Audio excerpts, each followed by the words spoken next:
बे समाव big update लानानै फैदों। हाग्रामा महिलारि दैदेननाय BPF सरकारा 1 बोसोर जास्लाबैयावनो बिसायख'थि समाव जेरै खोथा होदोंमोन बेबायदिनो रायजो राजानि खामानि मावनायखौ BTC हालामाव नुनो मोनदों।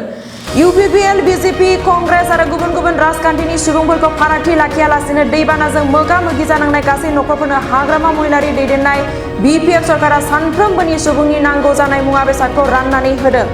बेबादिनो थांनाय 28 जुनाव 8 नं दतमा बियाबनि दाब दाब ओनसोलाव गोबां अखा हानाय आरो लङा दैसानि दैया बांनायनि जाहोनाव गोबां सुबुंफोरनि माइ, माइरं, दाउ, अमा बायदि नखरनि गासैबो मुवा बेसादा खहा जानानै हालाय-हाफाय जानांदोंमोन। बे दैबानाजों खहा जानांनाय नखरनि सुबुंफोर दिनै मैनागुरि, रुपगाव आरो आथियाबारि थिनालिनि सुजित नार्जारि मेम'रियेल कमिउनिटि हलआव BPF दोलोनि EM प्रकाश बसुमतारी आरो BPF दोलोनि मावथि सोद्रोमाफोरनि नुजाथिनायाव माइरं, दालि, थाव, आलु, साथा, तिरपाल, दखना आरो मुसारि गासै 21टा मुवा बेसादखौ राननानै होनाय जादों।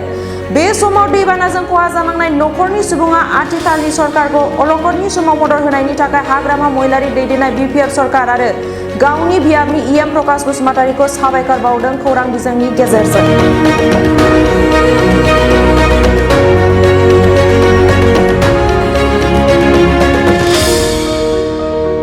दिनैनि जेनाखि सारा EM सारा जोंनि गामियाव दैबाना लोमसावनायाव जेनाखि अनसुंथाइ होफैदों बेखौ जों गामि जानाय जोबोद गोजोननाय मोनदों।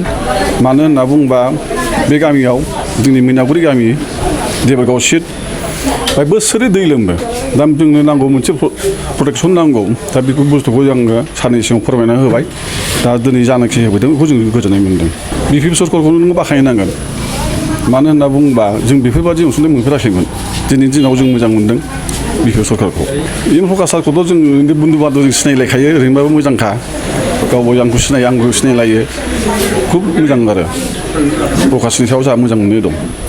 अनसुंथाइखौथ' जेनेबा BPF सरकारा होफैबाय। जों रायजो राजा जानानै गोजोननाय मोनदों, मोजां मोनदों। जेनाखि जों मोनफेरै बुस्थुखौ मोनदों, माइरं दैरं मोनदों, त्रिपाल मोनदों, दुरुं मोनदों, साथा लावथि मोनदों। खुब गोजोननाय मोनदों आरो। अनसुंथाइ होफैबाय, जों बेखौ गोजोननाय मोनबाय। जोंहा दा दैनि थाखायनो बेसेबां खहा जालांखो, खस्थ' मोनलांबाय। दिनै जोंना दैयाबो खुरखाबोगासिनो दङ। जों बोसोरसेल' नङा, बोसोरफ्रामबो जानानै थांबाय थायो बे जाथाया। जोङो खस्थ'निफ्राय खस्थ' भुगिलांगासिनो। जोंहा फिसा फिसौ दोननो थाखायबो जेबो राहा गैला। खस्थ'आनो खस्थ' थांबाय। दाख्लैनि दै बाना जानानै थांनाय समावबो आजां गाजां माइरं दैरं नस्थ' जाजोब्बाय। गासिबो लाइ लथर माइ मुइ नस्थ' जाजोब्बाय। दाउ अमा नस्थ' जाजोब्बाय। बिनि थाखाय जों सारनिसिम जों गोजोननाय मोनबाय। जोंनो अनसुंथाइ होफैनायनि थाखाय जों गोजोननाय मोनबाय। बिनि थाखायनो जों साबायखर बावनाय जाबाय।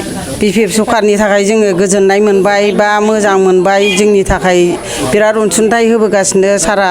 जोंखौ आवगैनि समावबो जोंखौ नायबोखादों। थांनाय बोसोरावबो जोंखौ अनसुंथाइ होफैखादों।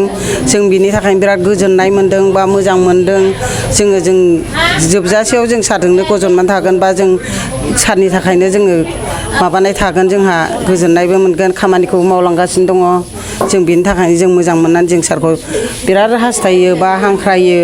बिनि थाखायनो जोङो सारा जोंखौ नायोबो अनोबो।